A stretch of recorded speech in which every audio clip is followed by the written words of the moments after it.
நீ என்ன பொறுத்த வரைக்கும் ஒரு பார்வை என்னன்னா, ஒரு தாயோ தந்தையோ தம் பிள்ளை வந்து ஒருத்தனை வெட்டிட்டு அவன் போய் ஆயுள் தண்டனை ஜெயில் அனுபவிக்கணும் எந்த தாய் தந்தை விரும்புவாங்கன்னு நினைக்கிறீங்க? ஓகேங்களா? இப்ப இருக்கக்கூடிய டிஜிட்டல்ல ரீல்ஸ் பண்றங்கிற பேர்ல என்னென்னமோ பண்ணிட்டு இருக்காங்க. அததான் சொல்ல வரேன். சோ அப்படி இருக்கும்போது பேரண்ட்ஸ் வந்து இவங்க ரீல்ஸ் பண்றாங்கன்ற மாதிரி கண்ணோட்டத்துல கூட இருந்திருக்கலாம். இது நான் சொல்ல வர விஷயம் என்னன்னா, அவங்க பேரண்ட்ஸ் இதை கண்காணிச்சு விஷயம் ஆபத்தான விஷயம் ஒண்ணு தமிழ்நாட்டுல நடந்துகிட்டு இருக்கு. நல்லா புரிஞ்சுக்கணும்.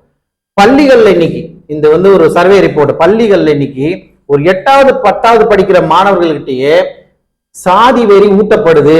அவங்க சாதி வெறியோட அந்த ஒரு கலர் கயிறு கட்டினா நான் இந்த சமூகத்தை சேர்ந்தவன், இந்த கலர் கயிறு கட்டினா இந்த சமூகத்தை சேர்ந்தவன் அடையாளப்படுத்தி பிரித்து அடையாளப்படுத்தும் அளவுக்கு மிக ஆபத்தான ஒரு விஷயம் பள்ளிகள்ல நடக்குது. ஆரம்ப பள்ளிகள்ல இப்பதான் நேம்லாம் நீக்கிறணும், அதாவது நேமுக்கு பின்னாடி அந்த ஜாதியோட பட்டம் இருக்கக்கூடாது அப்படின்ற ஒரு ரூல்ஸ் போட்டாங்கல்ல. இதெல்லாம் பேப்பர்ல எழுதி இன்னும் சொல்லுவாங்களா, இனிப்புன்னா இனிப்பு, அது மாதிரி ரொம்ப சொல்றதுக்கு இதுவா இருக்கு. அரசாங்கம் எடுக்கிற முடிவுகள் இல்லை இதெல்லாம், பேரை நீக்கிறது எல்லாம். முதல்ல இதுக்கு ஒரு கமிட்டி அமைச்சாங்க. எத்தனை பேருக்கு தெரியும் தெரியல. நீதிபதி சந்துரு அவர்கள் தலைமையில ஒரு கமிட்டி நம்ம திமுக அரசு அமைச்சது. அந்த கமிட்டி அறிக்கையை சமர்ப்பிச்சாங்க. அந்த அறிக்கையின் நிலைப்பாடு என்ன, அது எவ்வளவு தூரம் இம்ப்ளிமெண்ட் பண்ணியிருக்காங்கன்னு நமக்கு தெரியல. இது வரைக்கும் இம்ப்ளிமெண்ட் பண்ண மாதிரி தெரியல.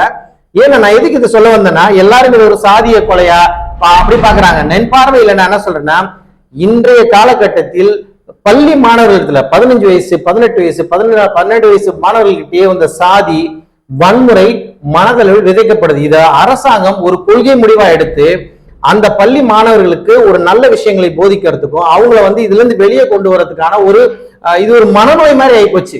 இன்னைக்கு எடுத்துக்கோங்க, சினிமா எடுத்துக்கோங்க. இன்னைக்கு ஒரு மனிதர், ஒரு மாணவனை, ஒரு இளைஞனை எந்த விஷயம் ரொம்ப பாதிக்குதுன்னு நினைக்கிறீங்க?